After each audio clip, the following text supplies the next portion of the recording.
what, not an expert, I don't want to put myself out as an expert on either Nietzsche, Western philosophy, or Eastern philosophy, which are both really broad terms.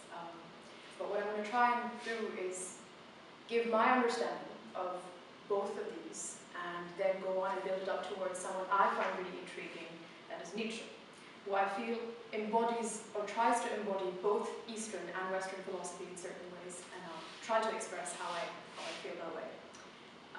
So I'm going to start with what are the broad sort of distinctions that are there between Eastern and Western philosophy. What are the general differences that you see? Now, when I'm using the term Eastern here, I'm more referring to Indian philosophy, because I don't think I'm as well aware of, for instance, Chinese philosophy, or Korean, or Japanese, and they are very distinct from the work that has been done in India and Tibet and so on. So that's the term Eastern here, would be more about Indian philosophy and Western philosophy. Okay, so the first distinction that is there is that Western philosophy has more or less always focused on, and I'm talking here from the time of Socrates to recent times, has focused on the parts. So even in philosophy you have distinctions, you have ethics, epistemology, and so on. There are all these distinctions that are linked. You don't have these distinctions in Eastern philosophy. In fact, you don't even have a distinction between philosophy and religion.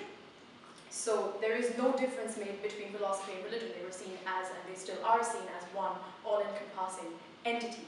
So all of the West, since, if you look at Plato, then he makes a distinction between what is the appearance and what is the form. He talks about the forms, which I'm going to talk about later on.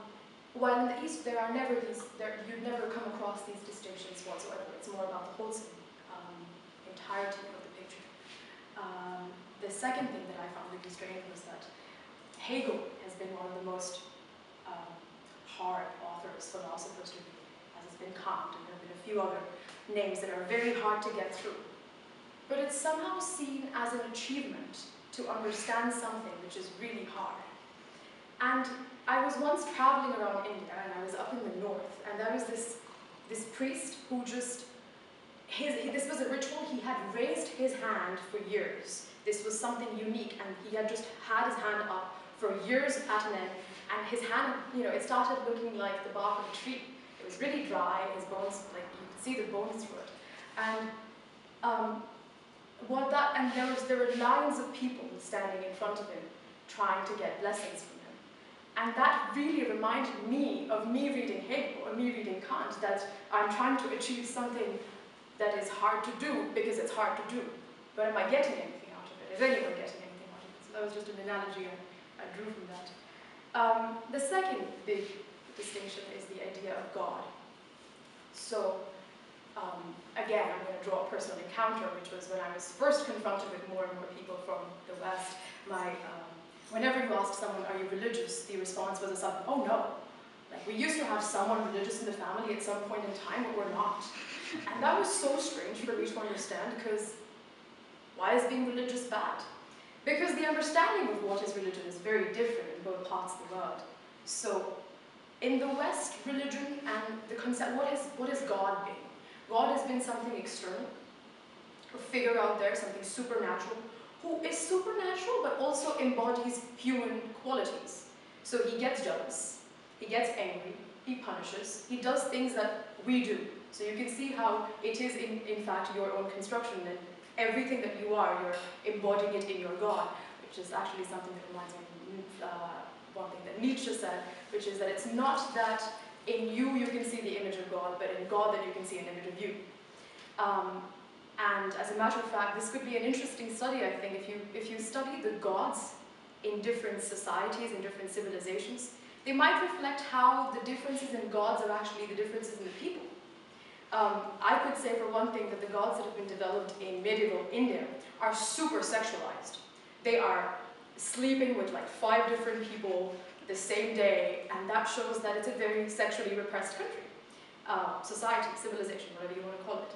And that's exactly what gets manifested into their conceptions of the God. Yes, coming back to this, the Western God has been an external entity, and to be religious means to make this God happy by doing something. So being religious somehow comes down to performing certain acts. abstinence, eating certain kinds of food, whatever else there is, to please this God. This is very different from the Eastern conception, because the idea of God is very different. There is no God out there. There is no supernatural entity, superhuman. It's just the English translation I can think of which suits the word best is probably an underlying creative energy, which is implicit in everything, in anything. So the world is changing, everything is in a flux, I am changing, you are changing, everything around is in a flux. But there is this implicit, not constancy, but this creative energy, and that is God. So you don't have to make this happen, you just have to live along with it. So the distinction then comes that being religious in the West comes down to doing certain things, while being religious in the East comes down to being. Just being, and shedding those doing activities and just being whatever it is that you are, which isn't that easy. But that's where the big distinction in terms of religion comes to the picture. And another interesting point that I found was how the way philosophers work in the West. So someone lays down a philosophy, and then another person comes out 50 years afterwards and says, actually, that was wrong, and there's a new addition to be made into this, and then it's almost as if this new person comes in and you let go of the person in the past, and then you keep building up and you develop philosophy or science or whatever else there is, and you reach this truth or knowledge or whatever. While in the East, it's never been that way. There is an understanding that you can have subjectivity of truth. So you could have your truth, and I can have mine, and you can have your own, and they can all coexist together. There doesn't need to be a building up process whatsoever. And that's a big distinction. So this unification process is also something that you see in contrast to, for instance, Kant. For those of you that have read Kant, which is not an easy person to read again, but he talks of duality in terms of everything. Nominal, phenomenal, absolutely everything. And for him, the way he envisions the world and he sees it is in terms of duals. So everything is split into two parts. While if Easterners would read this, they would be really surprised because everything is unified. Even within the same thing, you can have opposing forces acting and it's perfectly unified. So that is one big difference there. Okay, so that's kind of the general overview. Now I'm going to start talking about why Nietzsche. So I've read a fair bit of history of Western philosophy, and all of it was very interesting. I found Aristotle very interesting, for instance. I found Kant very interesting, and so on.